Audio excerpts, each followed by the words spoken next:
But there in the last paragraph at the end of the book, it said, some new ideas are here needed. And so there I was. Some new ideas were needed. Okay, so I started to think of new ideas. Well, I don't think there is any question about it.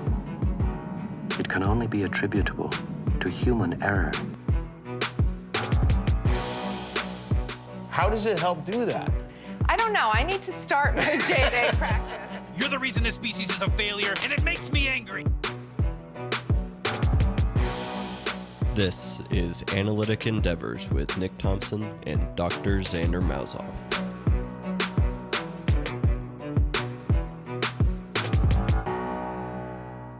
Hello, everybody. Thank you so much for joining us again. My name is Nick Thompson, as always, joined by my co-host, Xander Mausoff. How are you doing today, Xander? Hey, Nick. Not bad.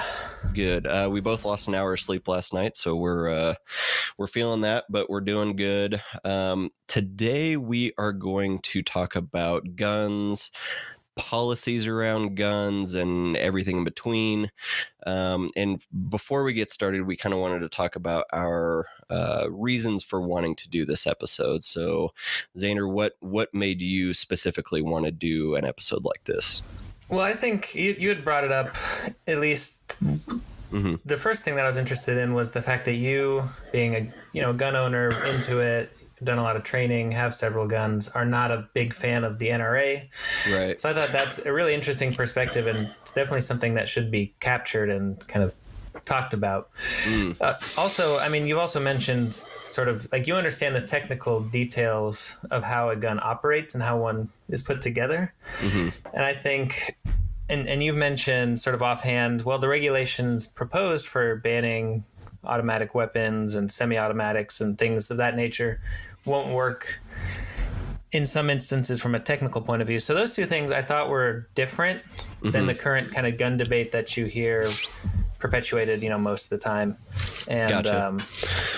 So. Yeah. So I guess let me preface by saying that I am a gun owner, excuse me. I own several guns.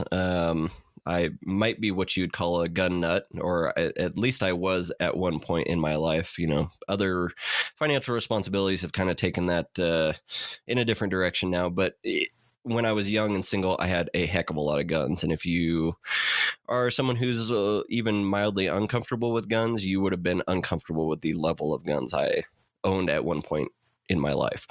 I've also taken a heck of a lot of training. I have done, I want to say 5 or 6 day-long classes at this point in various aspects of self-protection using a gun, starting with basics and working up to gun retention, meaning, how you, if you were in a physical altercation and somebody got up close to you, retaining your gun so the criminal didn't get it from you and use it against you, which is a huge thing that a lot of gun owners don't think about.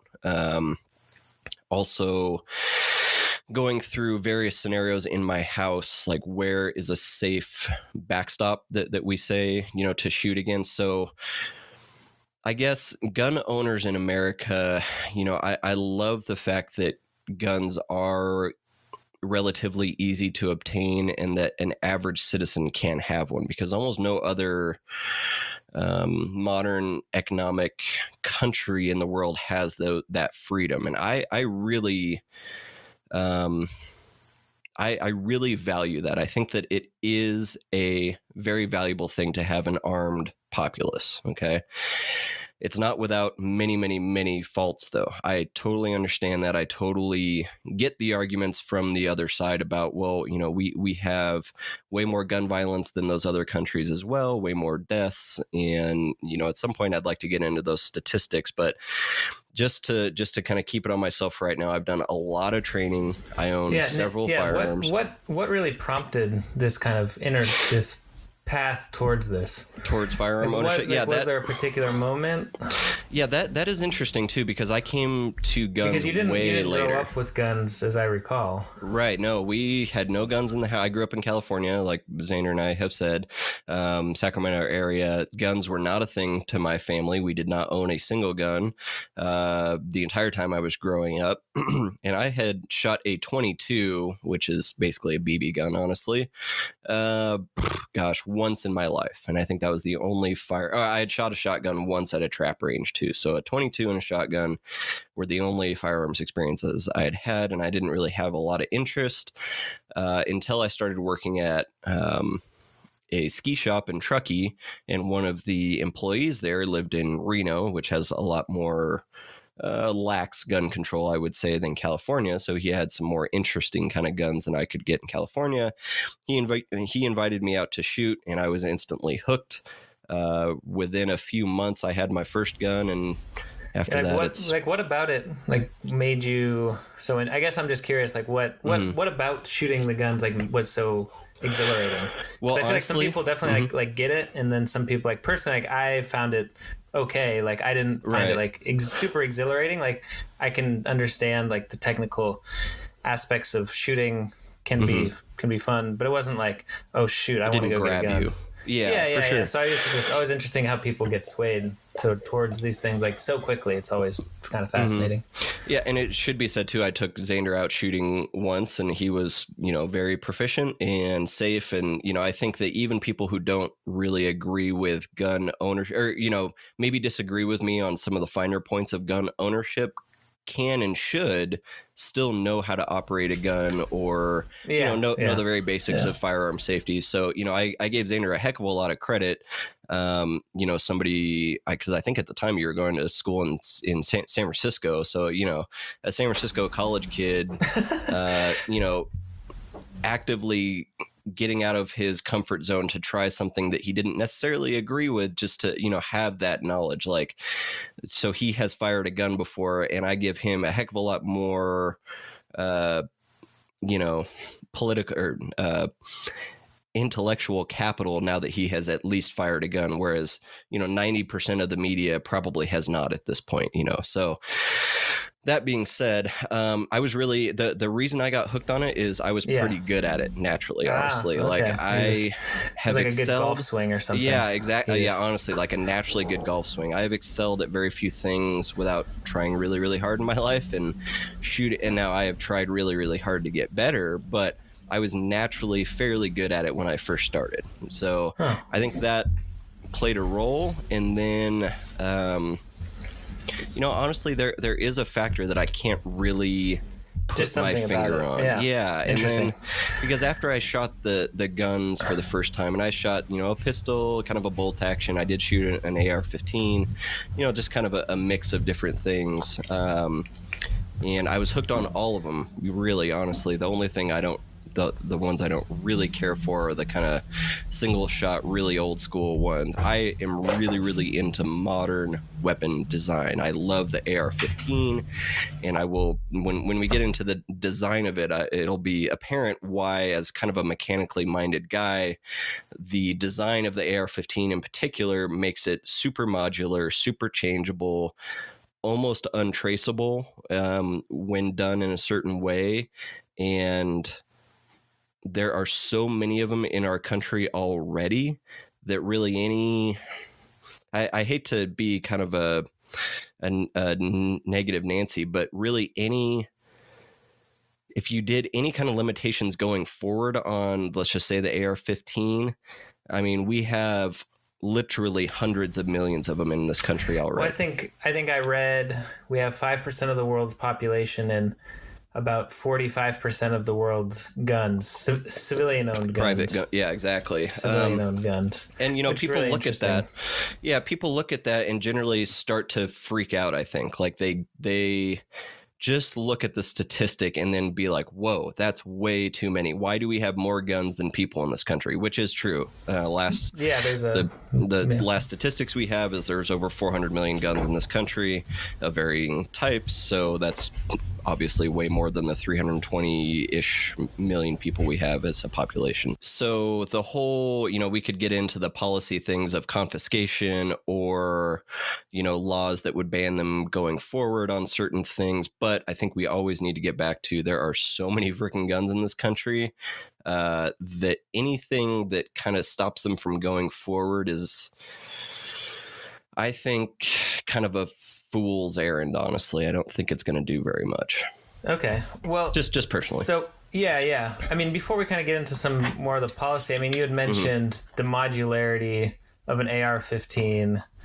Right. Do you want to get into that real quick? I think these technical points are, it's more nuanced and kind of a different perspective, and something that I'm more interested in, and I think people will be as well. I mean, so I think first of all, like in AR-15, people have heard that in the news. You could maybe briefly explain it, and then explain what you mean by modularity. I mean, I think I understand what you mean by modularity, but in terms of what parts are modular and what parts, like, why is that important or potentially concerning or not concerning from a regulatory perspective? Right. Okay. So let's get into the AR-15, because in my opinion, if we start getting into the statistics on guns, and I was telling Xavier this the other day. I don't want to go down that path of these statistics quite yet. I mean, we can talk about a little bit of them, but I just think these other things, everyone can go and look up these statistics from whatever websites, and we can talk a little bit more about.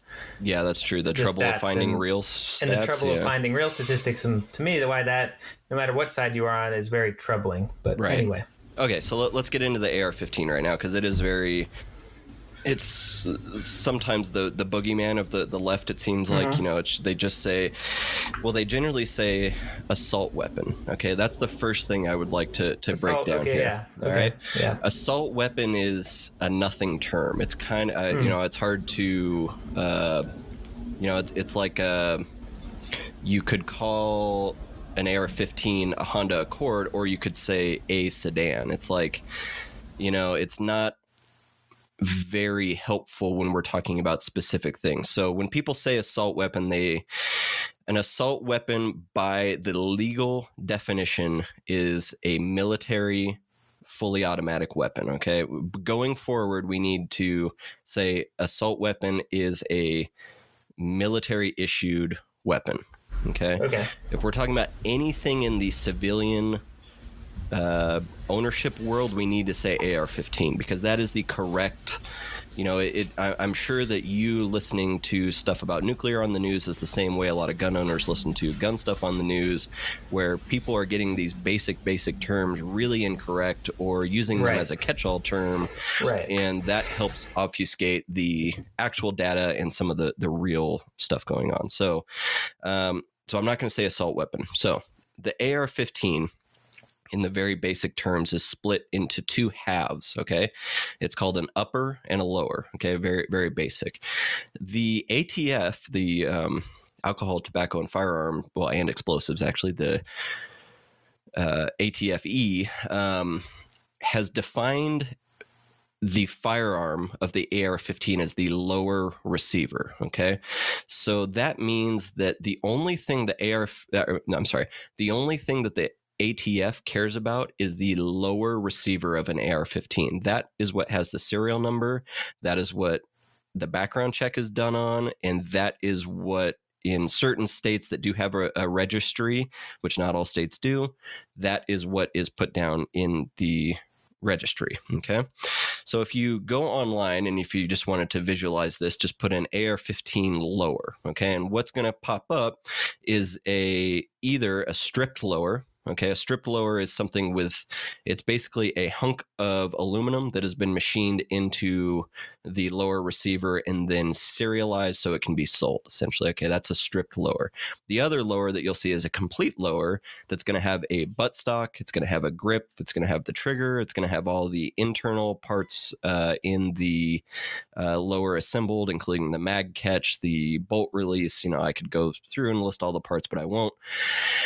So a complete lower is kind of its own thing, and then a stripped lower is kind of its own thing. A stripped lower and there's actually a court case going on that's working its way to the Supreme Court, if not at the Supreme Court. I believe it's at the Supreme Court right now, that an ATF agent is actually challenging the government on having the lower receiver be the gun, because a stripped lower receiver, the most harm you could do without any other parts is beat somebody in the face with it. And because it's aluminum, it's pretty light actually, so you wouldn't actually be able to do much of anything with it.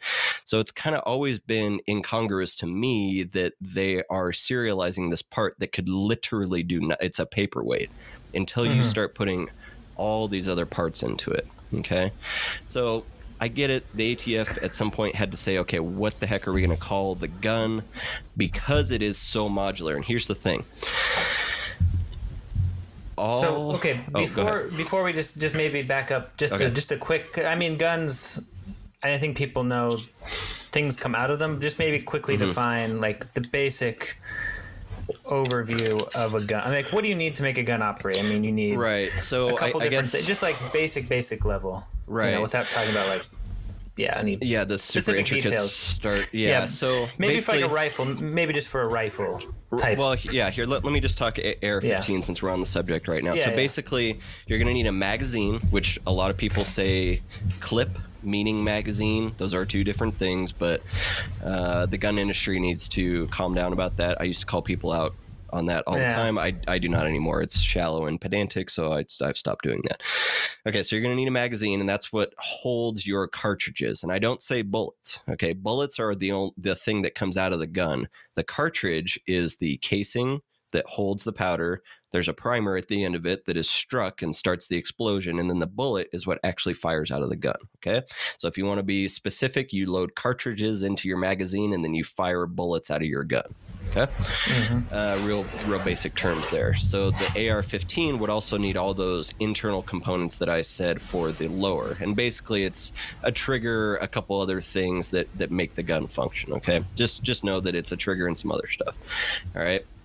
Then you would also need that whole upper half. Okay, the upper half is what attaches itself to the lower, and it includes the barrel and a couple other things, a handguard, that kind of thing. But essentially, it's the upper and the barrel. Okay, so that's why in gun circles people say, like, why is the lower the gun part when you have to have a barrel to fire? Right, and if the barrel seems like, just from my perspective, like nothing works without that. Exactly. You could have kind of a crappy trigger and like it might work, but if your barrels, you don't have a barrel, it's no, right. Without a barrel you could not fire, because without getting too into it, that's what pushes up against the bullet is slammed into the chamber, which is part of the barrel.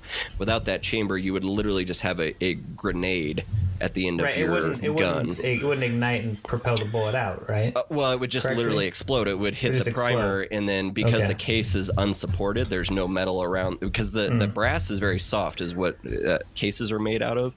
So brass is incredibly soft. So if you ignited a primer without a bunch of steel around to hold the case into its position, it would just explode. So probably not even hurt you that bad, because it's all about focusing that energy down the barrel, right?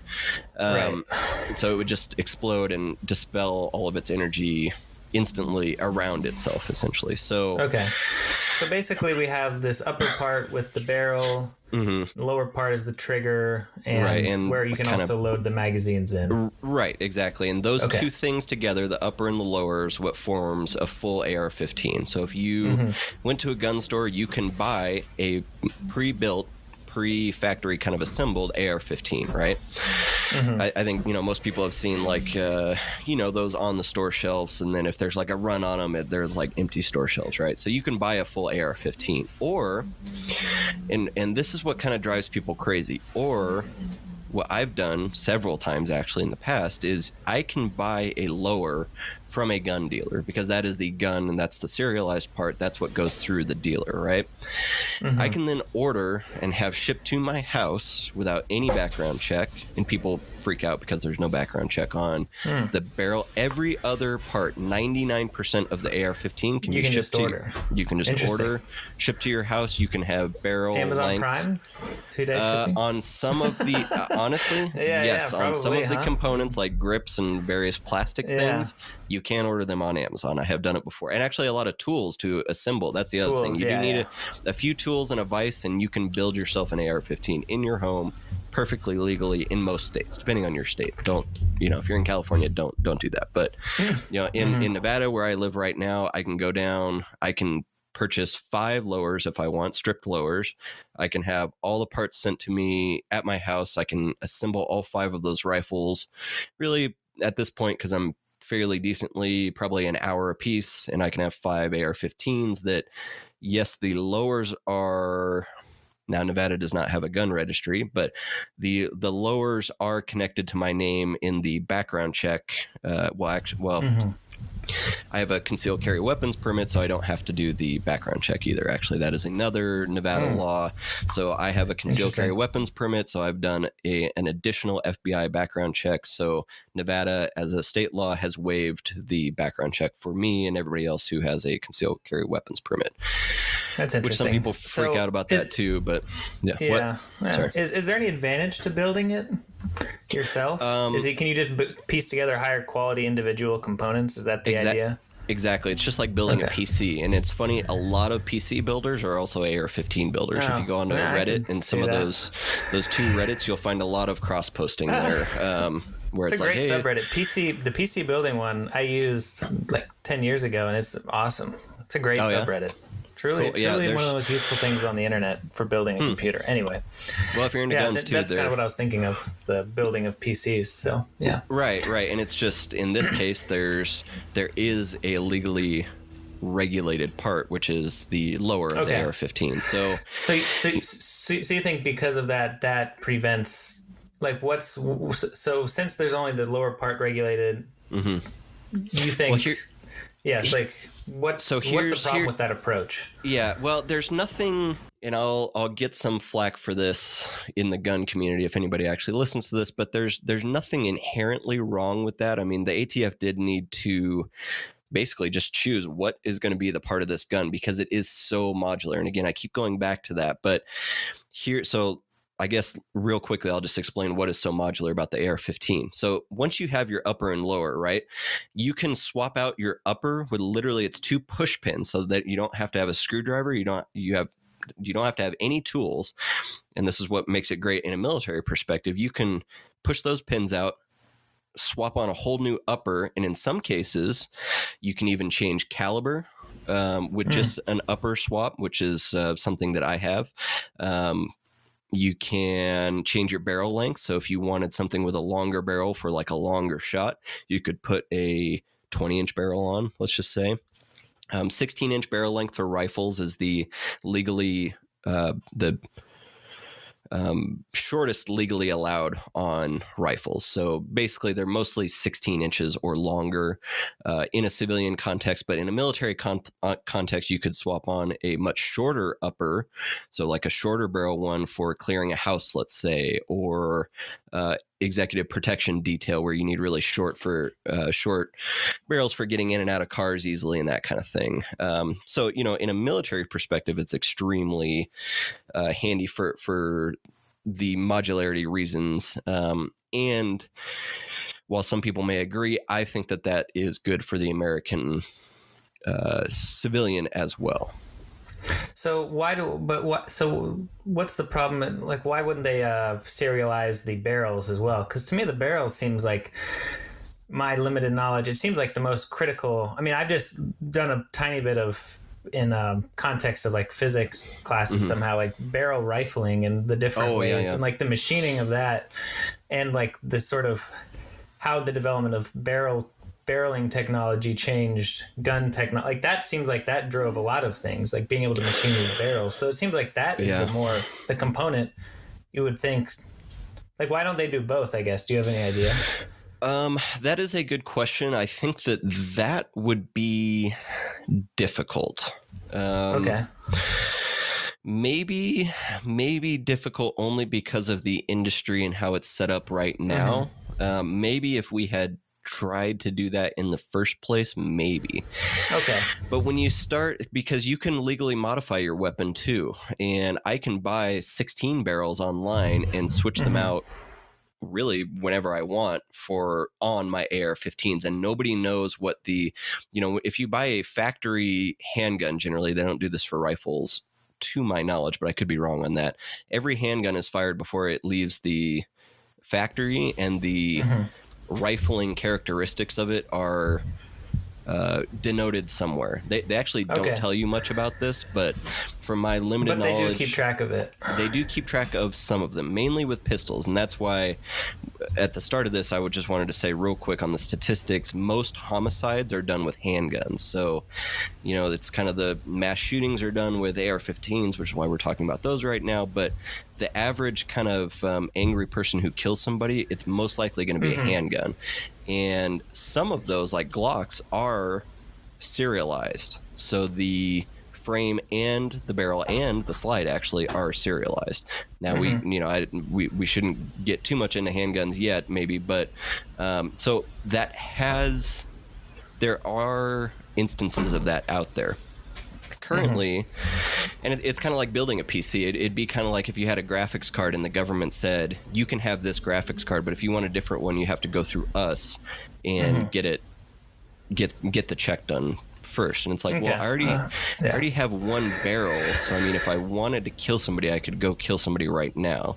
So why is the government saying I can't buy an extra barrel to slap on there if I, for instance, wanted a longer barrel for longer range shots kind of thing? So I understand why you might want to do that. I think in particular, though, the modularity of the AR-15 and how it is sold and marketed in those kind of two halves, it would be logistically very difficult, and I don't think it would actually do very much because there are already so many barrels out there. I mean, I just don't think, I know people who buy barrels in bulk for when their rifles get shot out and the rifling isn't good anymore, and they'll just slap another one on. Because the rifling will wear out with shots, right? Like that wears out. Yeah, right. And depending on the barrel, I used to work for a barrel manufacturer that did pistol barrels, and those barrels would shoot 70 to 80,000 rounds before they went bad because of how... Yeah. Well, yeah, I mean, most AR-15 barrels, because the pressure is much higher, those are shooting like 3,000 feet per second or a little bit over. The pressures and the powder is different in those too. So the rifles do wear out faster for sure. And so then it would be kind of like saying, okay, you can buy a car, but then you can't buy any new tires as they wear out until you get our permission. That would be my kind of thing for that. And granted, it is different. I mean, I guess a car can take a life too, really. But, I understand it is different, but that is my argument for it. It's the way that the AR-15 was designed is so that every part can be swapped out very easily by somebody in the field, meaning a military armor, basically. So if somebody, in Afghanistan dropped their M4, which is the correct military designation for the Army's AR-15 variant, and we should get into that too.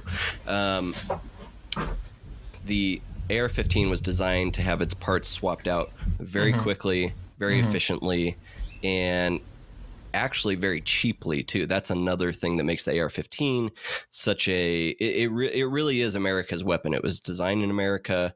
It's been used by our military for a very, very long time, and several other militaries around the world have adopted it. So anywho, it's very, very modular, very easy to fix, very easy to swap out parts for what you may need to do in a given situation thing. So I don't think that if you serialize barrels, I think you'd have a lot of people saying, well, I'm a professional shooter. Let's say I shoot a lot, or even if I'm not a professional shooter, I shoot a lot every year.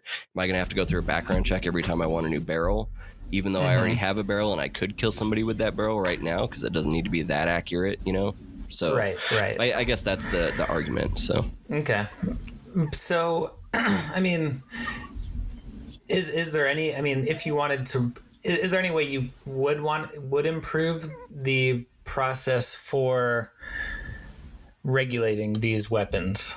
I mean, we haven't talked about background checks, and you've, I think, mentioned just in other conversations offhand that it's not a perfect system, but it seems like people generally are in favor of some background checks, but there's no, it seems like it's different state to state. There's different waiting periods. It seems like most people are in favor of it. Is there any problems or reasons like you would oppose it, or you're in favor of it, or just kind of your thoughts on that?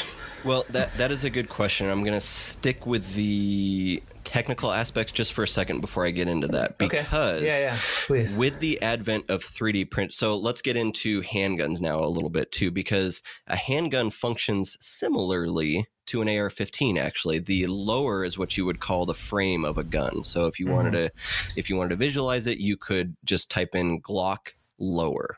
Okay. And you're going to, or a Glock frame, and you're going to see something without a slide. It's going to have a trigger in it. But it's basically going to be the plasticky thing on the Glock pistol that you've seen a million times in shows and stuff. All right. And then the upper part you could think of as the slide of a handgun. Okay. And then really, there's really only two other parts, the spring and the barrel at that point. Handguns, for the majority of people, can be split into four parts. So the frame, slide, barrel, and recoil assembly, depending on if that's a spring or a captured, assembly. That could be different on various guns. But with the advent of 3D printing, all right, there are files for Glock lowers out there, and actually, it has been legally held up in court that you are allowed to make your own firearms as long as they are not for sale. So I can with my 3D printer that's sitting right next to me right now, I could download those STL files and print myself a Glock lower, never put a serial number on it, and use it as much as I want. The barrel obviously wouldn't match any serial number because it's a 3D printed lower. You would need to buy the slide somewhere, but you can buy all these parts separately. So you need to buy those other three parts, the spring assembly. And none of those require any kind of background check or so those, no, because those ATF considers the lower right. Okay. So they have been consistent, but I think they've been consistently kind of wrong-ish, Interesting. I mean, well, they had to pick something, and I do kind of get why they did that, because that's what everything connects to. Yeah. Without that, it makes some sense. It's interesting that they wouldn't try and do it all. But that is interesting, and that might still happen at some point. But so I guess with technology where it is right now, and there's one other thing too. 80% firearms is kind of a new thing in the last maybe 5-ish years, and I'm surprised those ever got ATF approval in the first place. Basically, ATF said you cannot ship. They just pulled 80% out of their ass, basically, and said, okay, if it's as long as there is at least 20% of the firearm that still needs to be machined, it's not a firearm. Meaning, you can go 20% machined. Okay, right. So you can go if you had a mill, and granted, you need a manual mill, which is a pretty expensive piece of machinery, and you need to run 220 power to it and all this stuff. But if you had a manual mill, let's say, you can order an 80% AR-15 lower on any website. It ships to your door, no background check. You slap it in a vise. It comes with a little jig and all the tools you need to. So basically, you clamp this piece of aluminum in this plastic thing, and it shows you where to drill these holes, where to mill out a little bit here. And then you've got a fully functioning firearm that is also not serialized, because it didn't come serialized from the manufacturer, because it is not technically a gun in ATF's eyes. So you can make your own firearms that way as well. And they have 80%. So you could build that, and then you're just putting on a barrel, or you're making the barrel yourself. Generally, barrels can't be made by people because of the rifling. That's a more complex task. But basically, so you could do everything else. You could order a barrel, use this kit, and put it together. Mm-hmm. Yep, for about what you would pay for a factory Glock, meaning you could have an unregistered. People throw around that ghost gun thing. It's not a ghost gun though, because it's completely legal to do.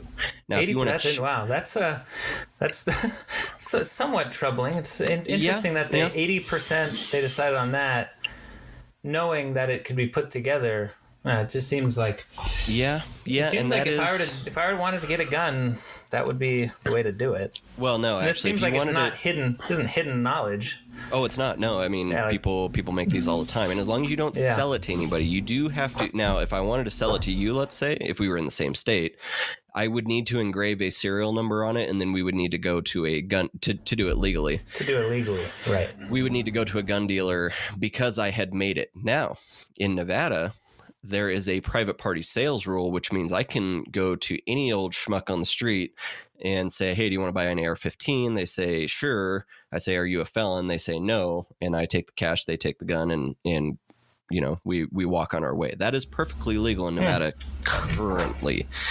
Okay.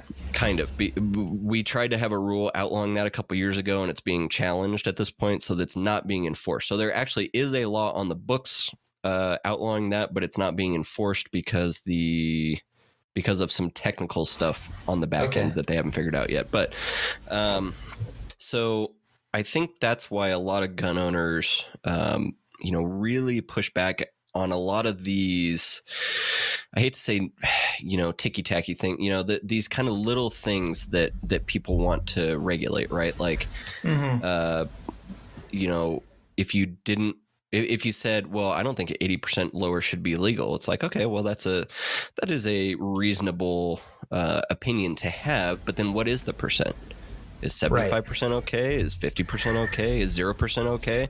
There were people actually selling blocks, rectangles of aluminum and saying a 0% lower for like $20 or something like that, which is kind of entertaining. Actually, I like that. It's kind of a joke. Yeah. Right. So, I mean, it's like, is 1% okay if they made one cut on it and then sent it to you and then you did everything else? Like, what is the percent that it is okay? Because still, making your own gun is legal in the United States. So I think that if people truly wanted to stop the 80% thing, then they need to, introduce legislation to outlaw making your own. You're right. Yeah. Don't go after like the fundamentals of it. Yeah. Right. Exactly. Don't go after the individual parts and things like that. That's why I think, honestly, the AR-15 is never going to be able to be banned outright because it is so modular.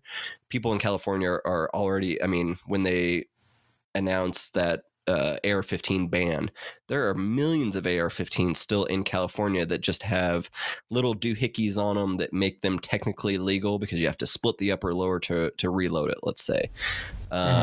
Or magazine limits, like people in California are limited to 10 rounds. 10 rounds, you can own all the guts and the parts for 30 rounders, but you just can't use them. This is how it was when I still lived in California, actually. I'm not sure if it still is, actually. But you could own all the parts for a 30-rounder, but you just couldn't actually use it. And then there are certain people who had them back in the 90s that are still legal, that have certain marks on them. And it's like, well, how is the average cop going to know? Jesus Christ, that's a really detailed. grandfathered one. Right. So, it's just these things that go after the individual components or the magazines or, these things. Like, yes, they might stop a few, and I would bet that it would just be a few crimes or criminals or, that kind of thing. But I think that once you start getting into the real law applicability of some of these things, it goes out the window fast, unfortunately. Okay. In some people's mind, unfortunately. Yeah. So kind of switching gears a little bit, just thinking about one thing you mentioned earlier regarding selling private party sales. And I think there's a lot this is brought up in the news a lot, is the gun show loophole. Right. And would you speak to, I mean, on the surface, when you hear people talk about it, it sounds kind of stupid. Like, why sounds can crazy. you? It does sound crazy. It sounds a little crazy, like the way it's portrayed. It sounds like a typically. Wild West freaking, like, Well, it sounds like a way to get around existing regulations, right? Like, that's just, so maybe just maybe mention quickly how it works, like maybe, sure. Yeah. So from your perspective. Yeah, and this gets back to the states thing too, right? Like, a lot of states are different. So I'm going to speak to, kind of generally quote unquote free states like Nevada that do have a lot of gun rights, and then I can speak a little bit more to like California type states that have very few gun rights in certain people's opinions. Interesting. So, Washington actually has pretty loose gun laws up here currently, but there's a lot of stuff on the. It's working its way they through. Always try, they've tried to fight it for a while here, but basically it's like Seattle versus the rest. Well, it's really interesting. And that's what it is in Nevada right now. It's Las Vegas and technically Reno now versus the rest. Every other county is super pro-gun in the entire state of Nevada, except for Washoe is more gun friendly, but Clark County, which is where Vegas is very un-gun friendly. So yeah. Anyway.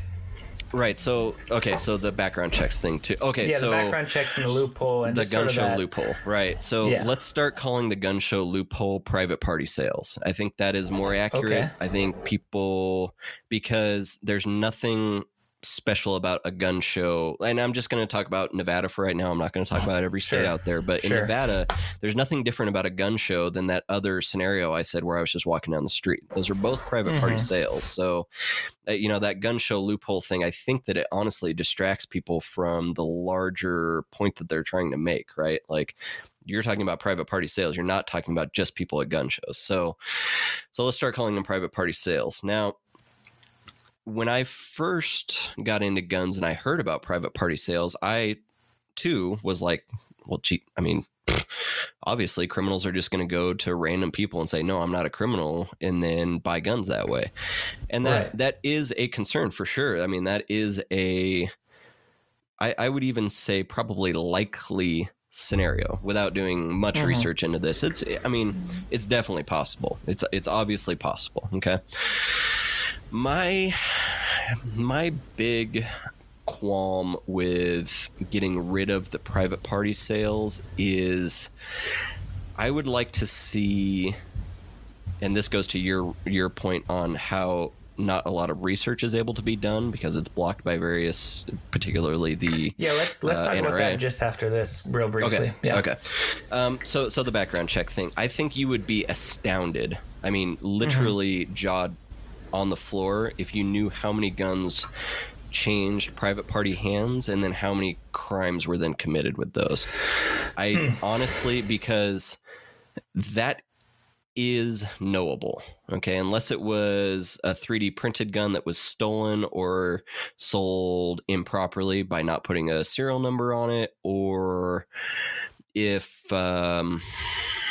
just trying to think if somebody did an 80%er and didn't put a serial number on it. But really I would say, honestly, probably 98% of guns that are, 99% of guns, because 80%ers are a new thing and 3D printers are a relatively new thing. So I honestly don't think that there are a ton of homemade guns that are on the market right now, unless they were stolen. Yeah.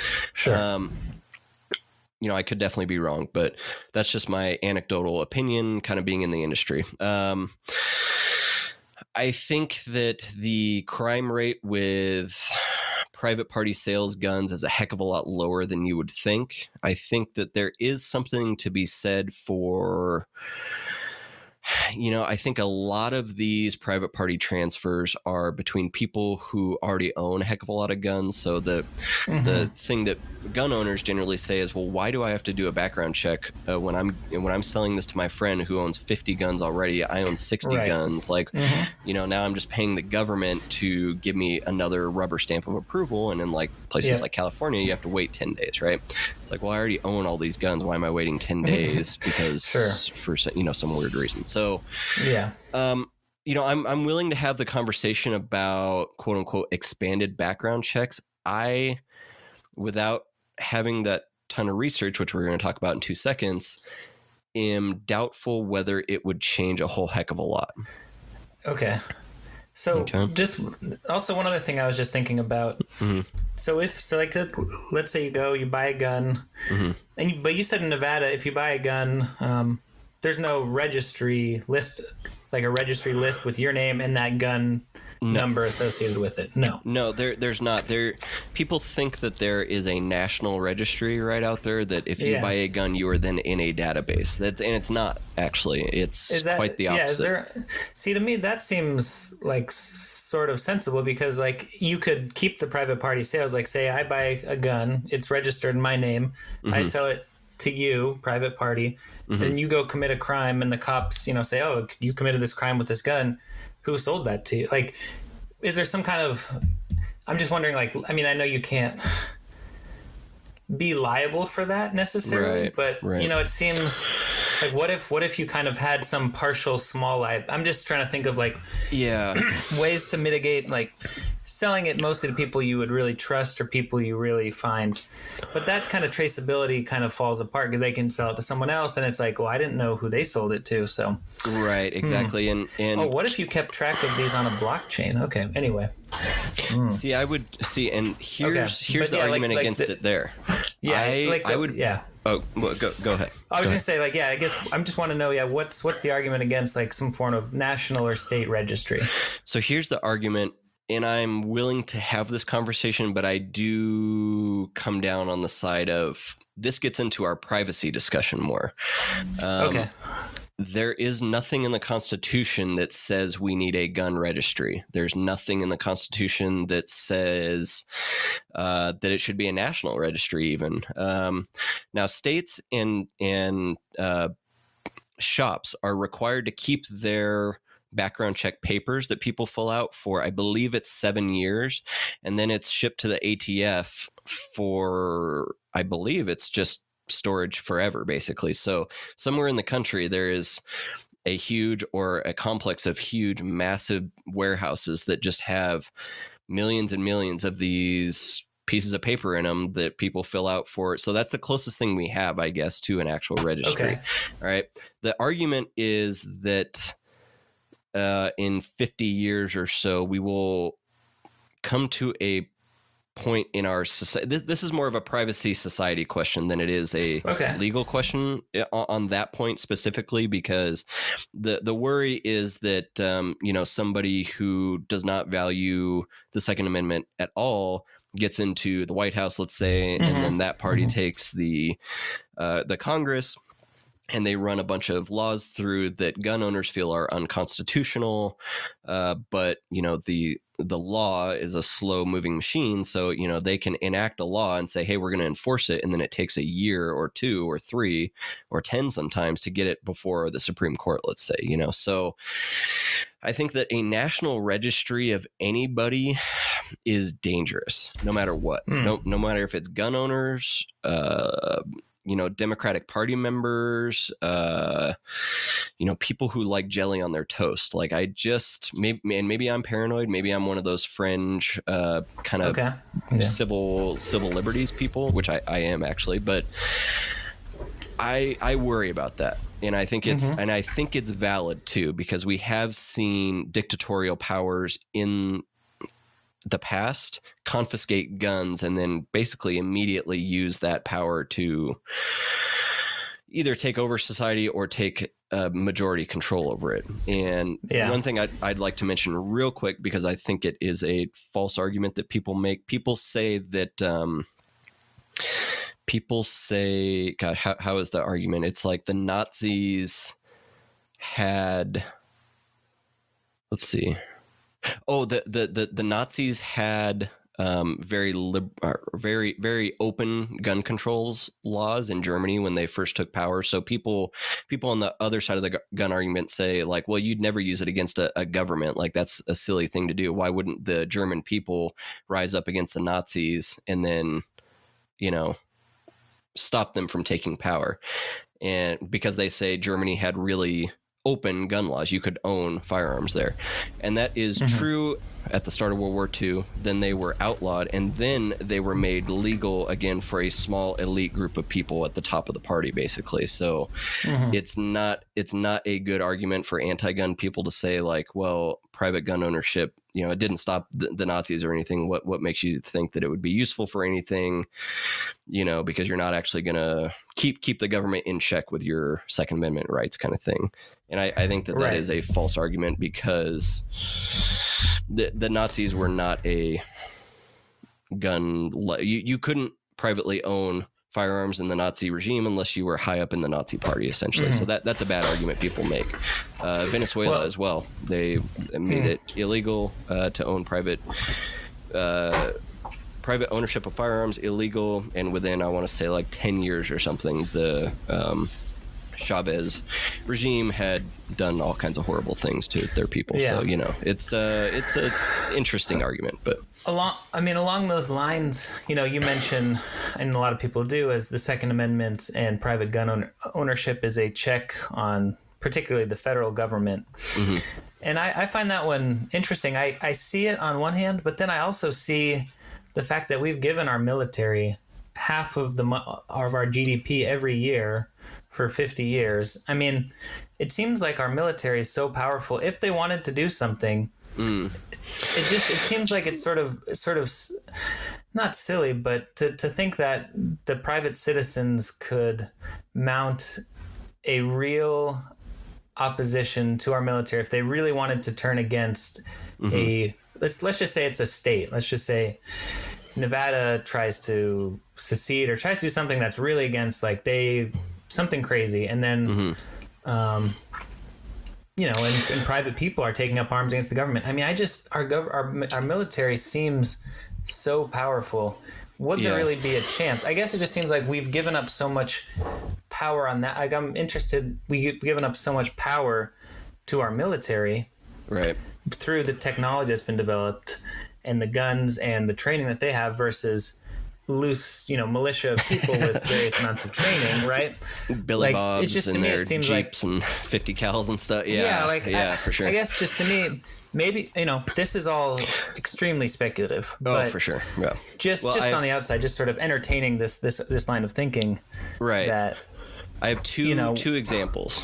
What do you think about this? Like, what do you think about that argument? Right. I have two examples. Line of thinking. Where I think, well, one is Vietnam. Okay. We had tens of thousands of troops there. Granted, we didn't know what the hell we were doing there and how things should be fought there. And the jungle climate was completely new to us when we first got there. Sure. I mean, we bungled Vietnam extraordinarily. Okay. Yeah. I think I see where you're going with this one. But at the same time, we had the military might. I mean, we had the most powerful military in the world. At that time, we invaded a very small, relatively speaking, country. Yeah. And the insurgents, or I mean, I guess you could call them the communists, the North Vietnamese army, were really able to stop, and push us back in a lot of places that I think before the Vietnam War we would have thought would be impossible. You know, these people in rice paddies, and I'm just saying this is the attitudes at the time. You know, these people in rice paddies don't know what the hell is going on. They're going to fight us with sticks and stones. We're going to sweep in there with our helicopters and be done. Right. You know, unfortunately, the tens of thousands of dead American soldiers would show you that you don't have to beat the enemy. You have to win the war of attrition, right?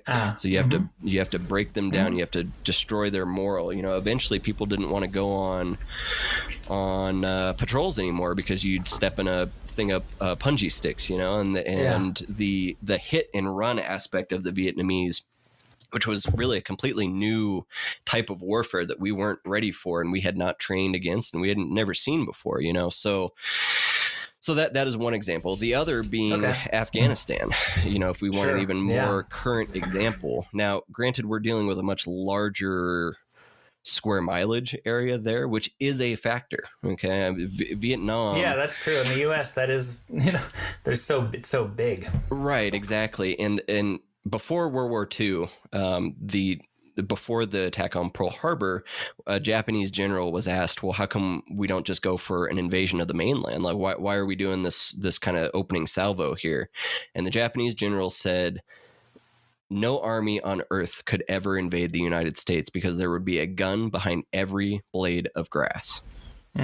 Okay, so it's not just the, you know, threats at home from our military and our government and that kind of thing. I think, and people say like, oh, you know, a bunch of militias and rednecks couldn't do anything. Like, well, you know, there are examples in history of a bunch of unorganized, but sometimes well-armed small groups of people making huge differences. Now, maybe they'd all get wiped out, but we could talk about martyrdom at some point.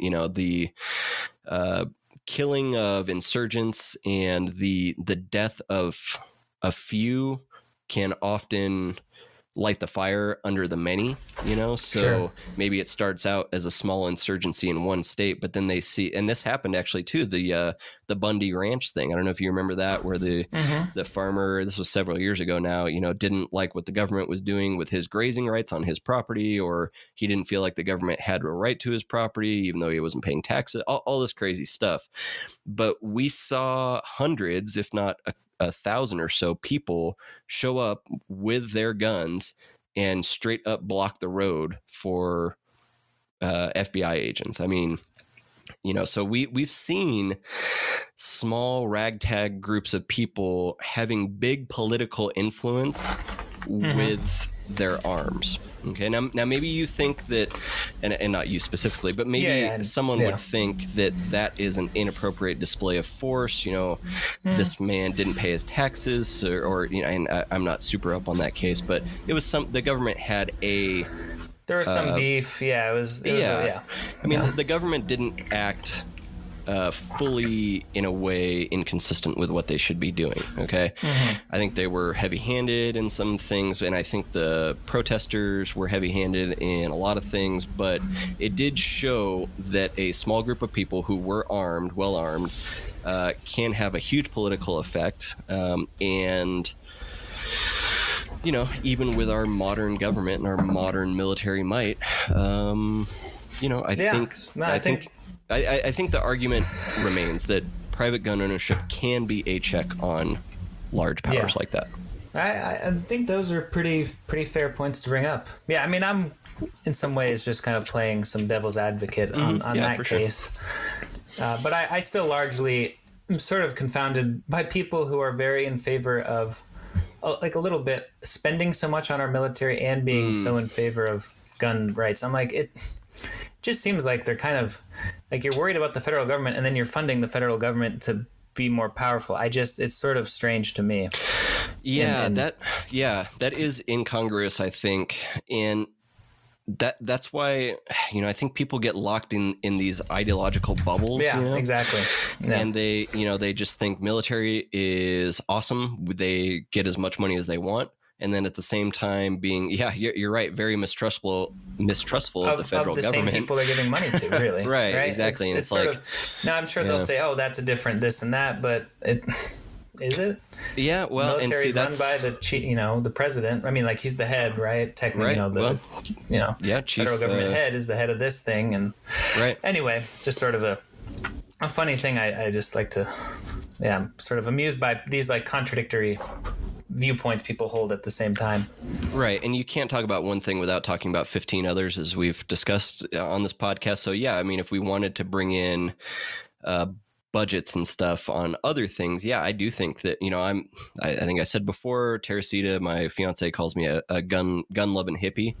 And I do kind of agree with that. I agree that, be ready to do horrific violence, but then be a hippie in every other aspect of your life. I don't think that is a bad way to be prepared for a lot of things. So, okay, that's an interesting. I think we kind of got a little off track. Wanted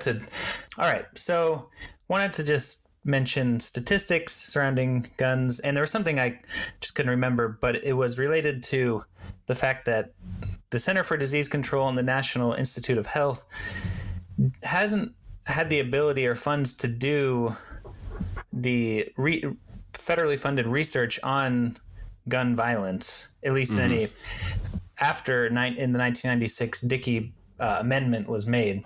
So to me, that was very, like, learning that and then looking at all these gun debates and statistics, there's no real, I would say, good source of data for either side to point to, at least, in the last 20 years or so. Which incidentally, which was just changed. Now there actually is funding, but $25 million in federal funds for the NIH and the CDC to gather some data and conduct research into gun violence. Because I think no matter how you feel about it, I think people want less gun violence. And I think it needs to be researched, because there's clearly a problem in this country with it. So, yeah, I think that, we as gun owners need to be okay with the statistics. If we try to obfuscate and stop the funding for these kind of things and, do these things that might preserve our, Second Amendment rights for a little bit longer right now, I think we are going to lose the war in the war, so to speak, in the long run. I don't think that people are willing to just accept your word for it anymore. I think people do want to see these statistics, and they do want to have actual numbers to go back and forth with. And if it shows that, Americans are, I don't know, more deadly with guns than any other country, and we're the worst, and, blah, blah, blah.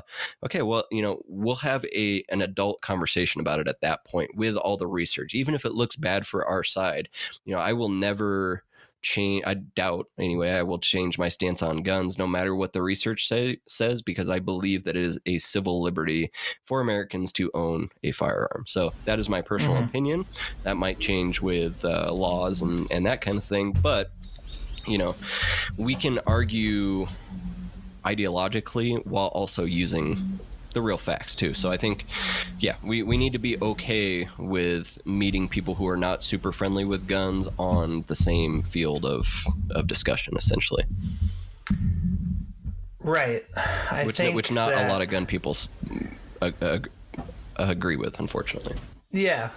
Yeah, as just mentioned, I think a common set of data and something to say, I think just having the data, and that can be interpreted through applying statistics to the data.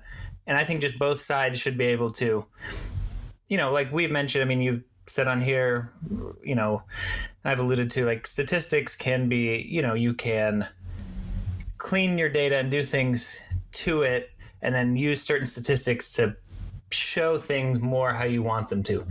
Now, I think if you have the data publicly and your statistical methods are very clean and obvious, I think there are certain truths you can gather from data that are very clear.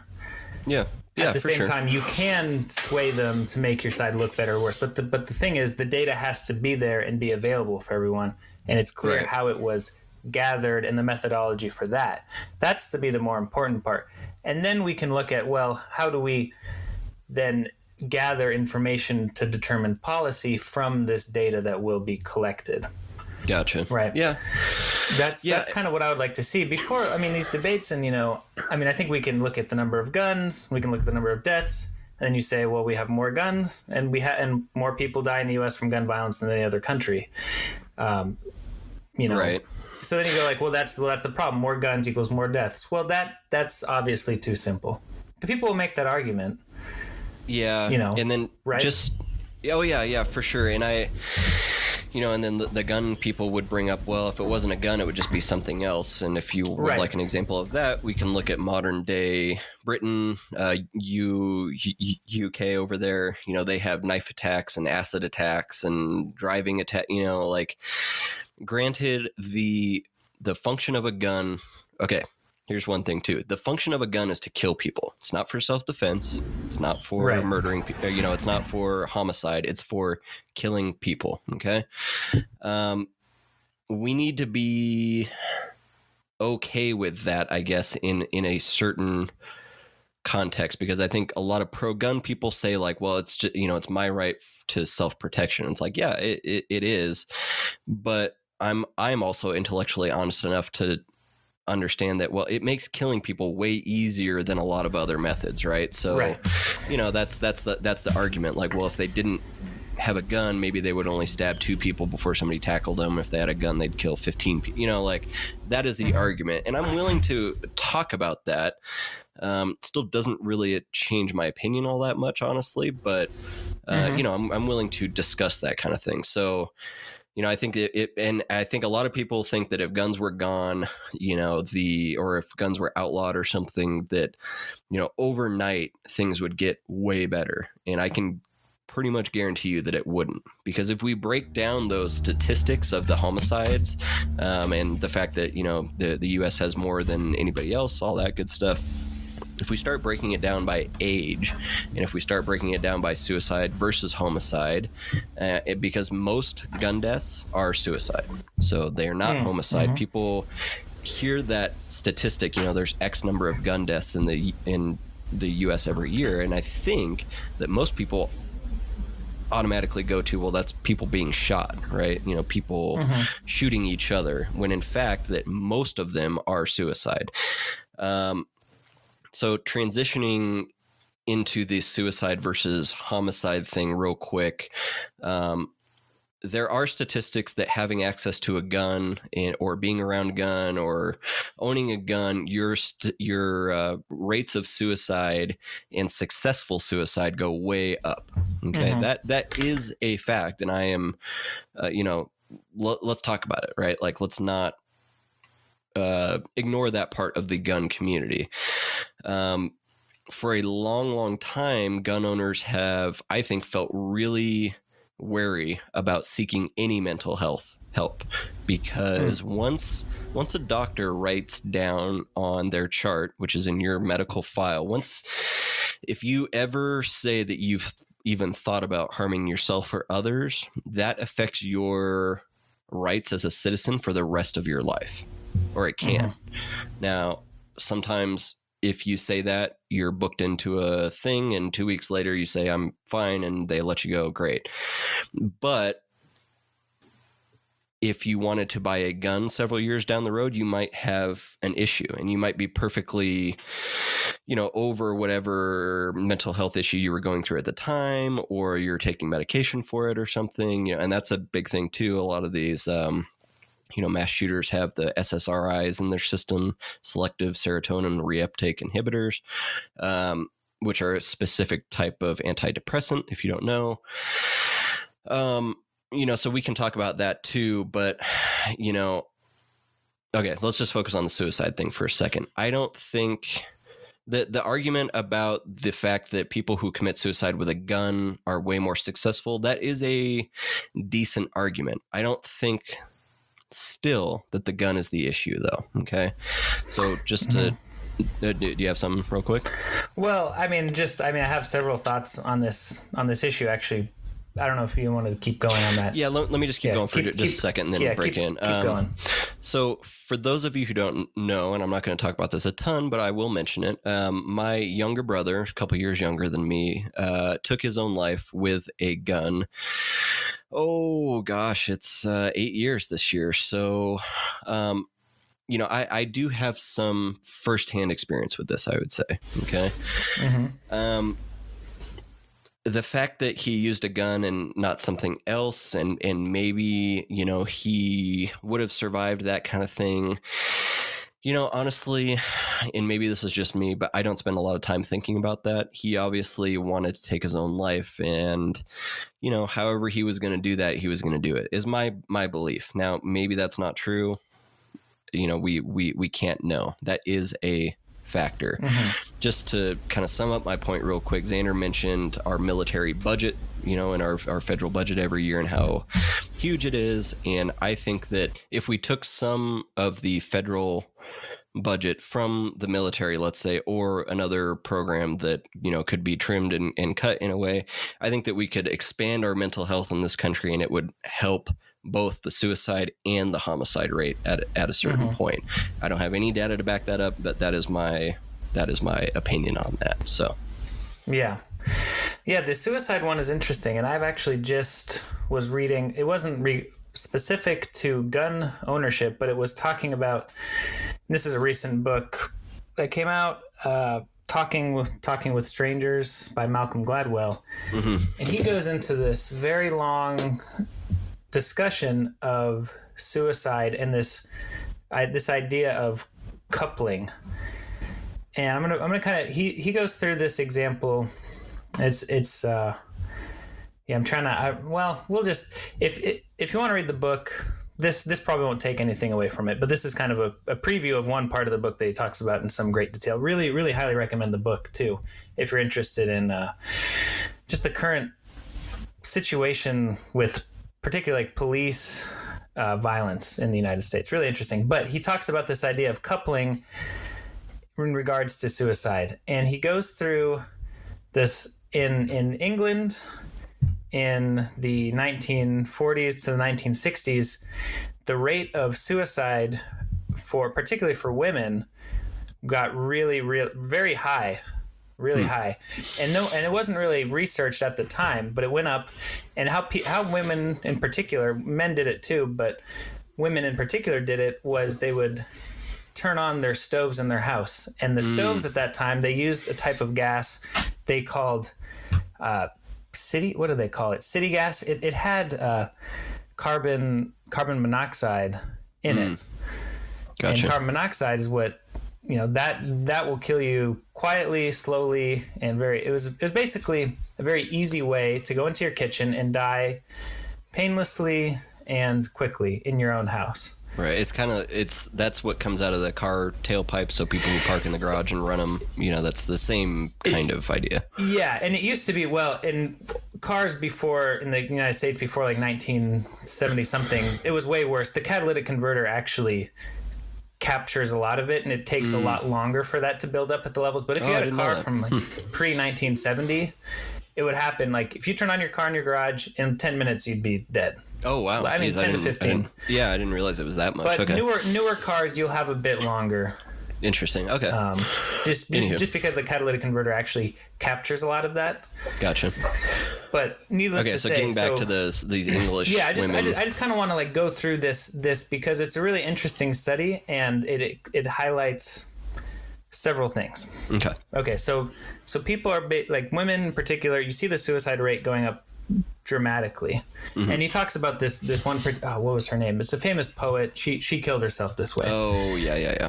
And she was famous for talking about suicide. And I guess she was famous for talking about suicide. She was depressed, wrote amazing poems, but she talked about it in different ways. But she liked the idea of killing herself this way because it was more ladylike, which was like crazy stuff. Yeah, right. But the point is, these suicides are going up. And basically in 1965, 1970, in England, they switched to natural gas, which natural gas, you'll turn it on, it won't kill you in the same way that the carbon monoxide will. Right. You could blow yourself up, but it won't, if you turn it on, leave your stove on, open it up and this and that, it won't kill you. Like the gas won't kill you. Gotcha. Right away. So you then see suicide rates drop dramatically. So you see this, basically he makes the argument that these people wanted to kill themselves, like the rate at which people wanted to kill themselves, the desire was still there, but their means and their access to it wasn't decreased, there. right? So decreased. And he points to, so basically the idea is, okay, you don't have access to an easy means to kill yourself. Even if you talk about wanting to do it, the fact that you have this access to it easily makes the rate go up. And it's very clear in the data that, particularly for women, the more compelling one he talks about is people killing themselves on the Golden Gate Bridge. Right. So they put in nets. Actually, they did it on accident. They put in nets originally for the construction they were doing on it. Oh. And so it actually wasn't. And then they eventually put bigger ones in for preventing people from actually dying. Right. And so this is very interesting. Getting back to your idea of, if someone wants, like he pushes back very hard on this idea, someone wants to kill themselves, they're going to do it regardless. And that's just not supported in any data that people can find. With the bridge, 500 people. So there's 500 people that tried to kill themselves on the Golden Gate Bridge. And for whatever reason, they were stopped by the net or the fall. They just survived. Only 30 of them went on to kill themselves in another way. Only 30 out of 500. Well, I think this notion that they just find another way. they'll just find another way isn't well supported in the data. Now, again, this is a book. He picked cases that supported his arguments, but Right. there's not a lot of evidence. So I think with the guns, I kind of have to push back on the idea that, because I think if people had less access to guns, I mean, it's a similar situation. There would be less people killing themselves because it's such an easy way to do it. Yeah. You know? Yeah, I guess I'm not, I won't. And he says most people are kind of the impression that kind of like what you're saying, like they're going to do it anyway. They want to do it, but it's just totally not supported by several sets of data in different places. Yeah, I mean, I would like to look at it more and, have a little bit better understanding. But hey, we're on the internet, so we don't have to do any research. So I'm just going to talk about it. Yeah. I mean, that is compelling. I think that. So here's one question. Do you have the right to commit suicide? I'm not talking legally, because I don't really care about that. Right. But do you have the right to say, you know what, I am not about this anymore, and I don't want to do it anymore? Yeah, I mean, I would say, the right. I think. And in this case, we're not talking about medical. I think you can have the right. Right. It's one of those things where, almost like people with mental disabilities, like, do they have the right?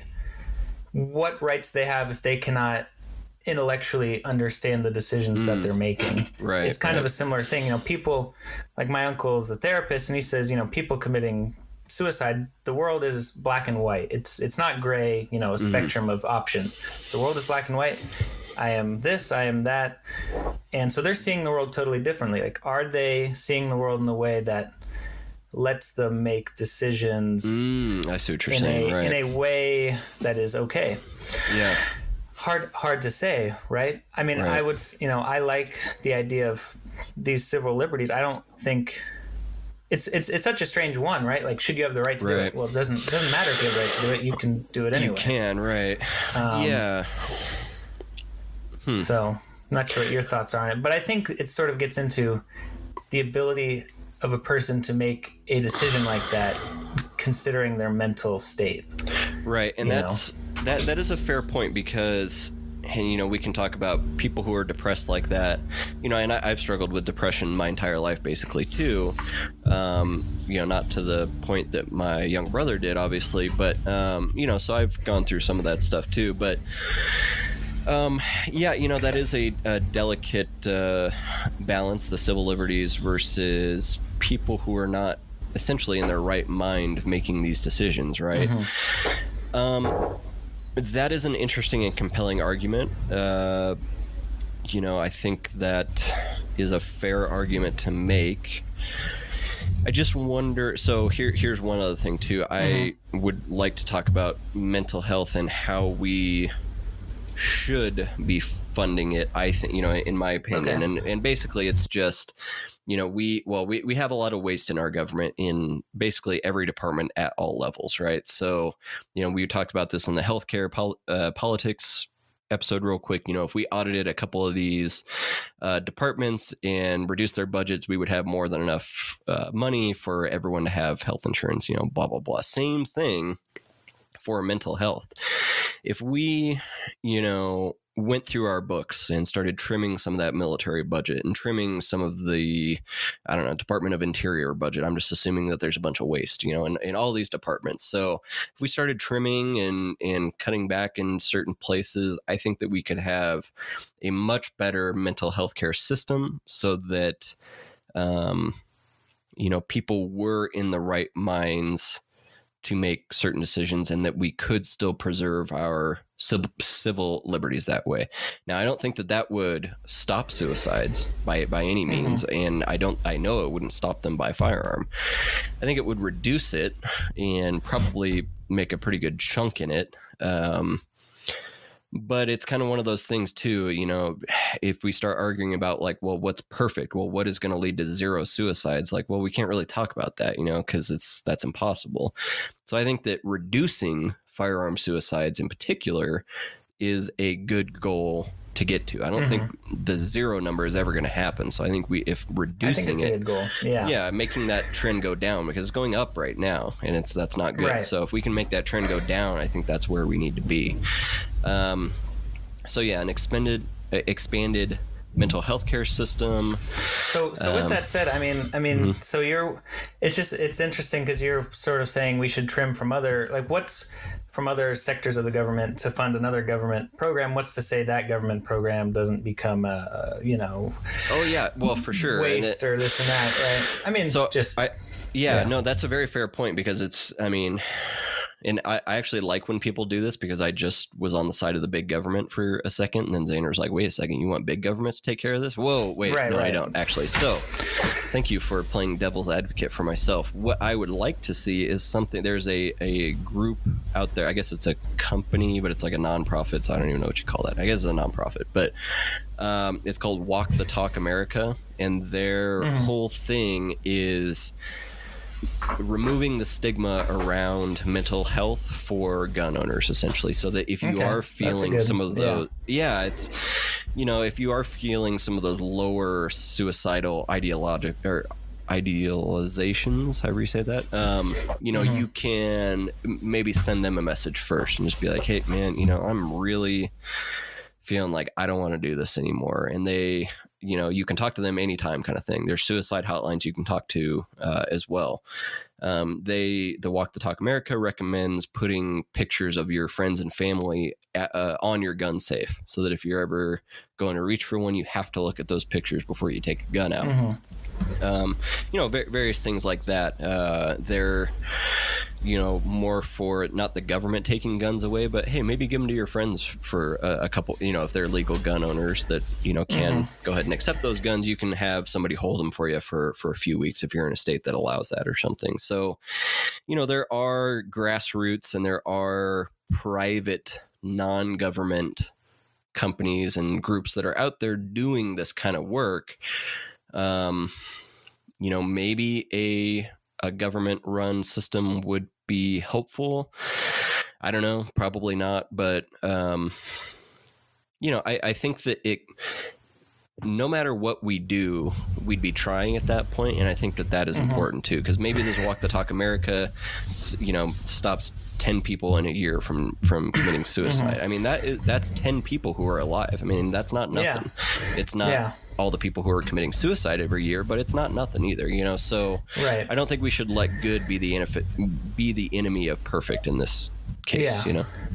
Yeah, I think regarding the suicide, and I mean, I guess I'm just very much under the impression, and it's reading these very compelling cases where just having the access to a very quick means of killing yourself, these things about your family and this and that, these people, like this poet, for instance, she did it. I mean, her kids were in the other room. Like, she wrote a letter. Like, it was all there, and she just had the ability to do it right away. Like, these people, they're not seeing the world in that, like, oh, well, I have they're not weighing those thinking about their family and this and that. They're just like, the world is this way, I have to do this. Like, I feel this way right now. So it's just like the ability to act very quickly on an emotion is that's the part where the gun is such an easy way to do it. And that's sort of, to me, like the challenge with it.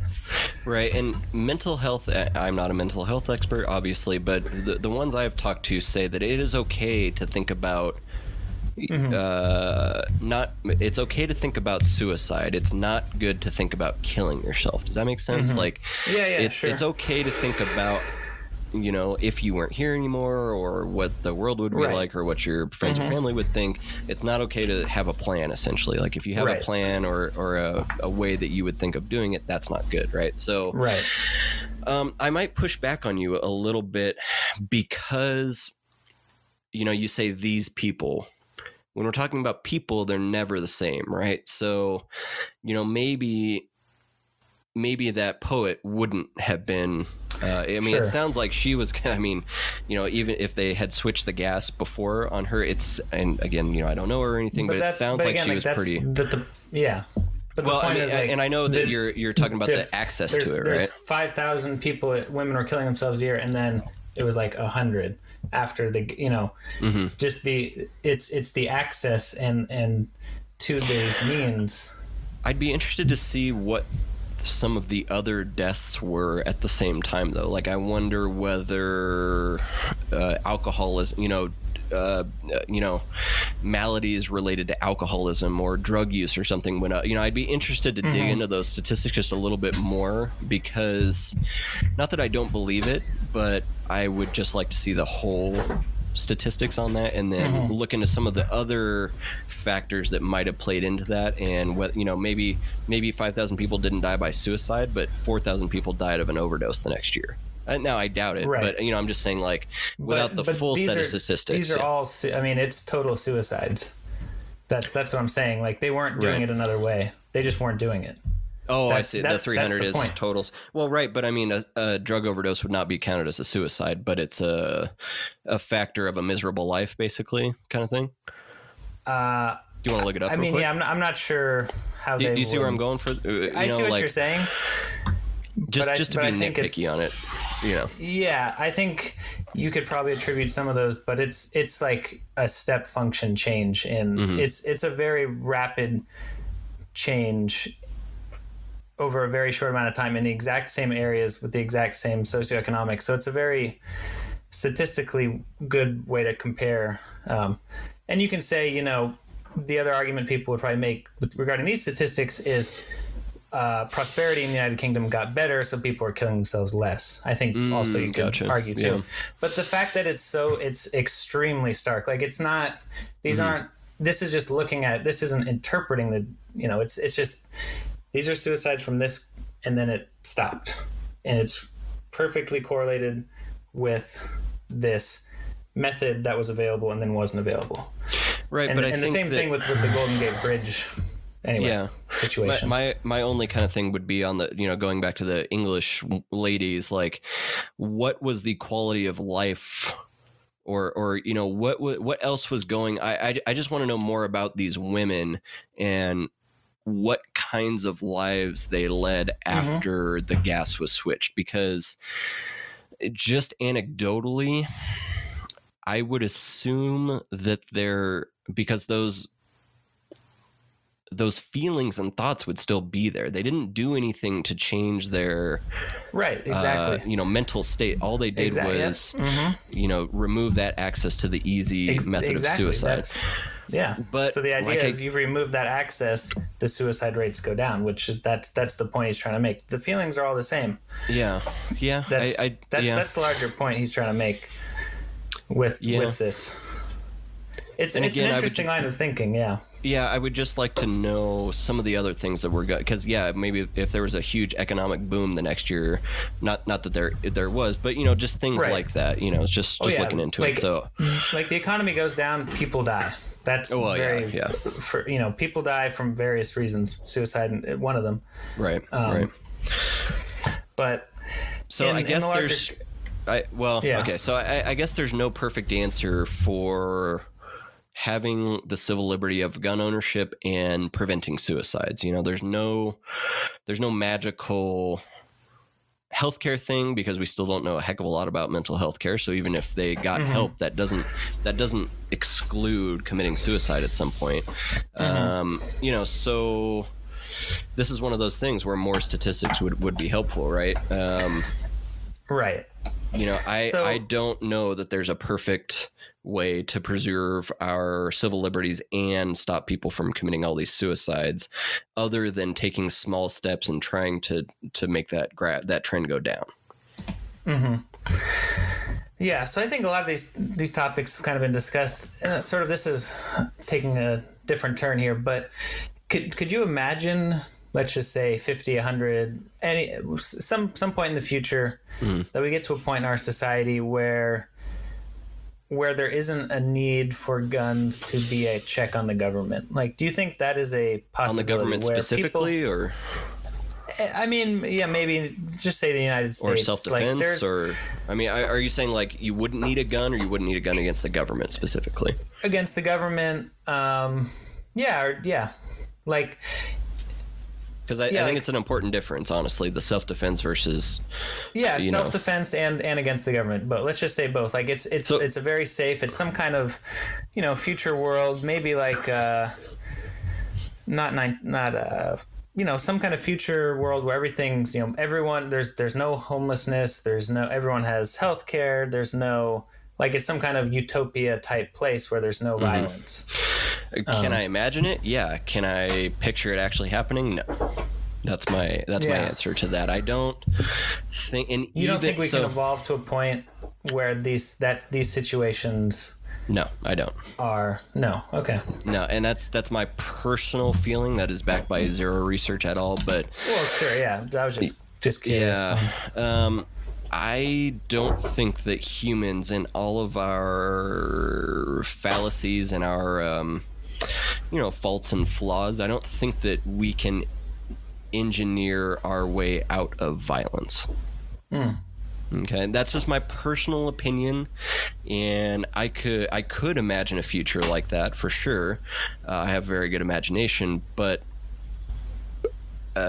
what I think is actually going to happen is no, honestly. Like, I do not picture a world in which human nature changes so much, especially in 50 to 100 years. I think that's... But yeah, just maybe 500 years or something. Yeah, I mean, if it was going to happen, it would be way far in the future. And I think if it was going to happen, it would be a start fresh thing, like on Mars, basically. Like, I mean, seriously, there are too many guns, and there are too many people, and people have been killing each other since day one of existence, right? Since we were single-celled organisms, they've been, trying to get to the food source or get to the heat or whatever over that other organism or over that other person. From the beginning of time, we have murdered and killed and assaulted each other, basically. So for me, I don't see us getting there anytime soon, honestly. And I think I heard this thing the other day that the guy, one of the instrumental guys in inventing the internet it was like a tech writer in 96, said that by 2020 there would be basically no political arguments anymore. There would be no our murder rate would be almost nothing. He envisioned by 2020 that we would be in one of those kind of societies, and we've seen that while the internet is great at giving us good information, it's awesome at that, it's also really, really good at giving us bad information. So, maybe that's a pessimistic view, that I don't think humans will ever get to a point where we don't need tools to protect ourselves, but I just don't see it happening, personally. Do you? Okay. What's that? Do you see us getting there at some point? Could you see that? Oh, I guess I have some kind of optimism. At least I see people when they get to a point where they're not worrying about their basic needs, that they're free to think about what they're interested in, and you're not worried about stealing or committing these kinds of violence because you don't have the same stresses and pressures. Like you're at a point where, well, I'm I live disagree. in like this super nice neighborhood right now, and I'm not worried about someone shooting me or robbing me, generally speaking. Right. Growing up, we lived on a street in San Francisco that was very rough, and there was a drive-by shooting on our block. Like, I was 10, and there was a drive-by shooting. Like, I remember it. Like, I was in the room closest to the street, and it's like these were all like, that crime was motivated by gang violence, by trying to control the flow, primarily of drugs and where you can sell them. Like, without those drivers, people will commit less crimes generally, right? Like, you're not. So I guess what I'm saying is like, is in some hopeful world. I mean, like, you see places like Japan, extremely low crime rates and this and that. Like, I guess I have one of the strictest gun controls ever too. You can get a gun there, but it's like a year-long wait, I believe. I think. It's really hard. Right. But for several reasons, they have extremely low crime and extremely low homicide rates. And I just think that's... Yeah, that in my... Maybe it's naive, but it's something I would rather be more optimistic about than pessimistic about. Yeah, well, and that's fair, but let me bring up Bernie Madoff, okay? He had more money than God, and yet he continued to steal from little old ladies who had saved their entire life, right? Well, he's a sociopath. He is a sociopath, okay, but right? Just because we get rid of the... Right. Some of the all externalities... This stuff, there's still sociopaths out there. Sociopaths will be born, right. Right, so it's, I don't... See, and I'm sure you've seen A Clockwork Orange. You've seen that, right? I've watched part. I actually haven't watched all of it. Oh, okay. Well, it's a super weird movie if you haven't seen it, by Kubrick, the greatest director of all time, and I'll fight you on that if you say somebody different. But A Clockwork Orange, at its core, is about a very violent rapist young man who is eventually arrested after his many crime sprees, and then essentially and you've probably seen the pictures if you haven't even seen the movie, but there's that scene of some metal clamps holding his eyes open, and you're just the camera's just on him, but in the background he's being shown images of things too, and the whole point of it and then he's being fed a drug, and whenever they show a picture of violence on the screen, it makes him throw up essentially, or feel really, really and then when there's like flowers on the screen, they don't give that to him. Okay. The point of the movie, in my opinion, is a treated, quote unquote, sociopath safe for our society? Like, just because we engineered him to be safe and nonviolent and non-rapist, is that appropriate? Should the government be in control of changing people's, and this is, a kind of crazy futuristic thing, but should the government be in control of controlling people's personalities like that?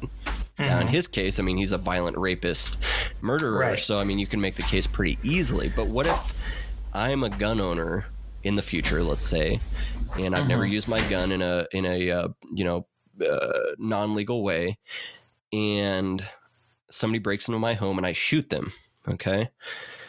What if that government at that point says, yeah, you can own guns, but then because you shot somebody, that is a violent act. And then now this is, again, I'm getting into conspiracy theory, futuristic thing, but they put me in that chair and they show me pictures of guns, and they, give me that serum whenever they show me a picture of guns. So I think that's what people would use as the counter argument. Basically, it could be, in the future, if a political leader just decides that gun owners are bad people, then they can use that political power to unjustly, in my mind, prosecute those people. Essentially, that goes back to that national registry thing. It would make it easier for having that list. Everyone is at, so you can right.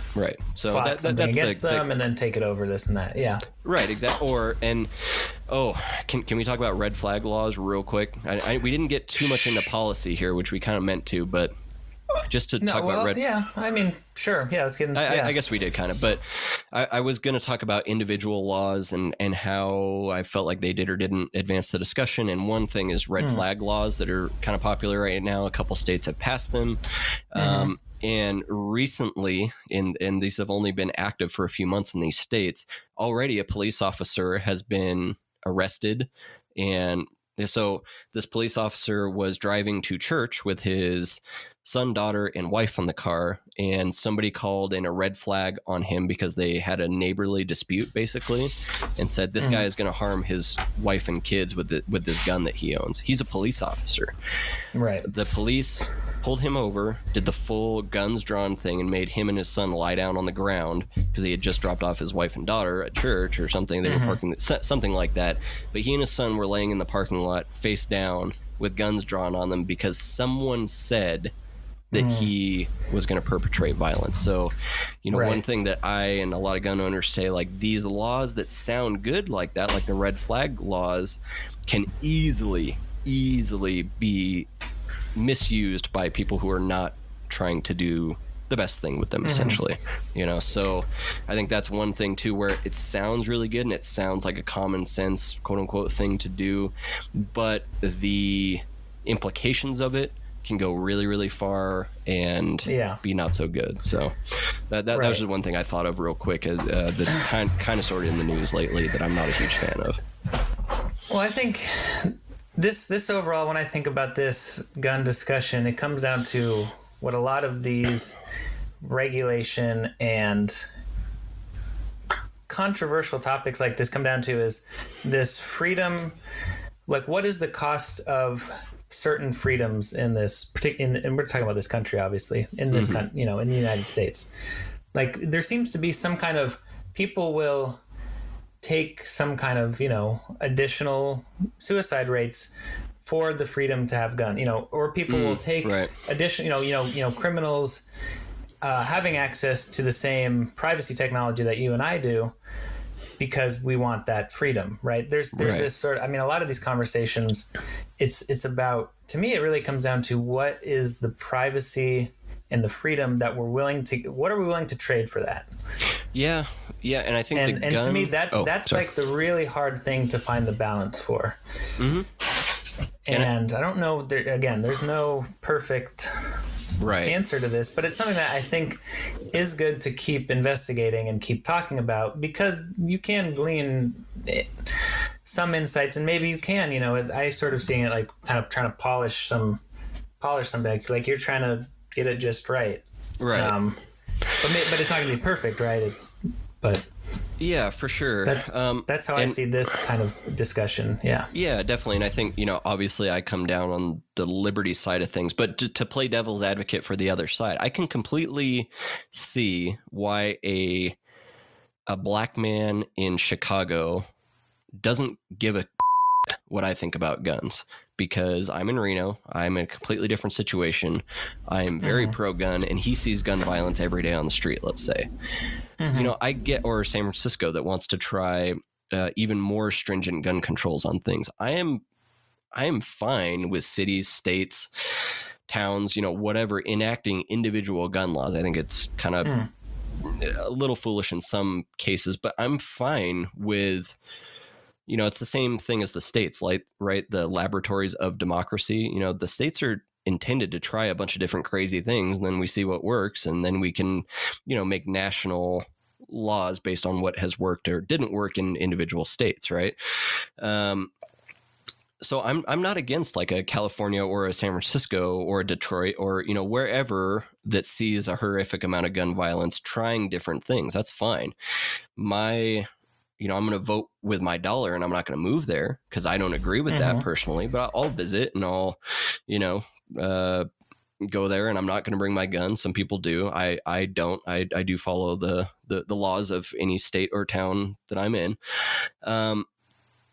It's I think that's fine. And the question of freedom and privacy versus these kind of better for society arguments will and have always been talked about. We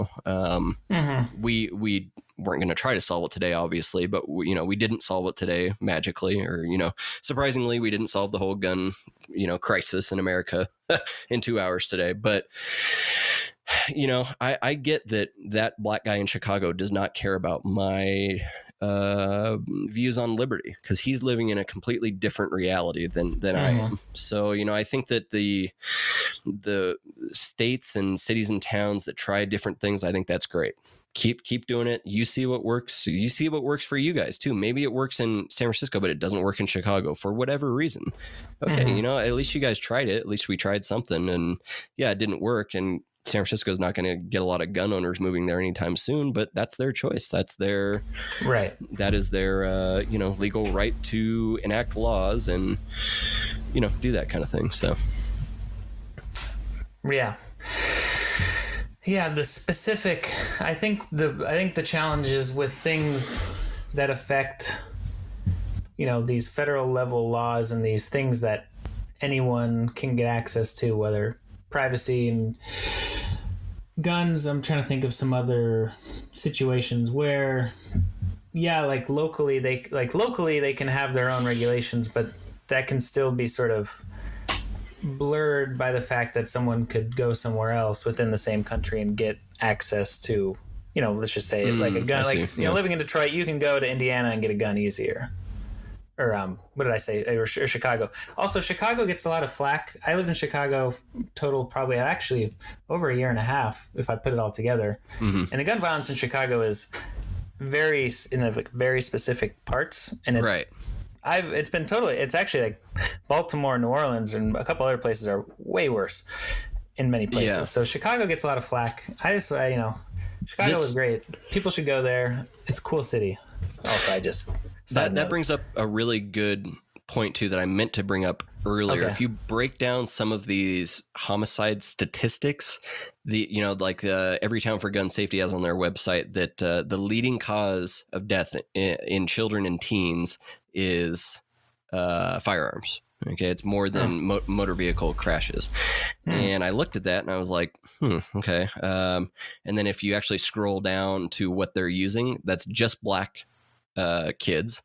Only black and self-reported black kids were used in that statistic. So if you have all kids, it's still high. It's like number 2, but it is number 2. It's not number 1. And then if you control, they say children and teens. Well, to me, that means like a 1-year-old to a 17-year-old. Because technically 18 and 19 are teenagers, right? But they are legally adults at that point, and our justice system treats them differently. So in my mind, it's a little disingenuous to include those two, but those 2 years, also the 18 and 19-year-olds, the amount of gang violence and stuff that goes on, that if you weren't involved in a gang, now granted drive-by shootings and stuff, you can get, innocent people caught in the crossfire, right? But I think that it is a different issue to talk about gang violence in the firearm world and really all other types of violence. And maybe that's not fair, but I think that we should address it differently. Do you agree or disagree maybe? Or?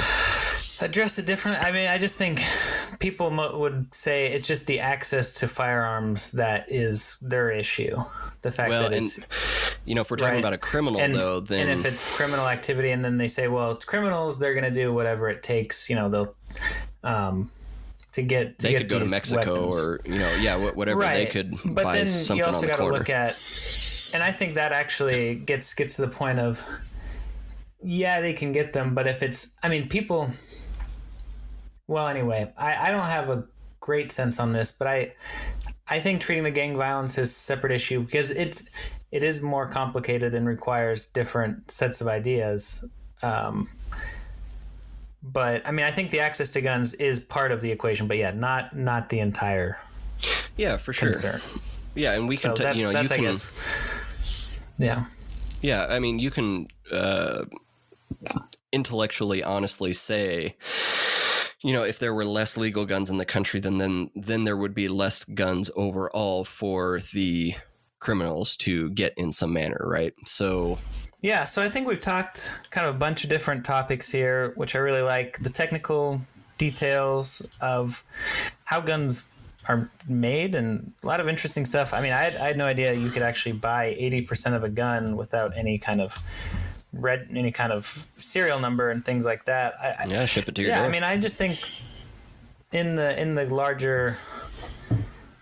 These kinds of discussions are really helpful for everyone to understand the situation because it's nuanced. And I think my takeaway is this, like a lot of debates at the federal level, are some compromise between some kind of metric of overall safety and well-being of the population versus the freedoms that we enjoy here. And so I think that's a central tenet. I think something that's really driven you, Nick, you'd say, to kind of be on this gun leaning side.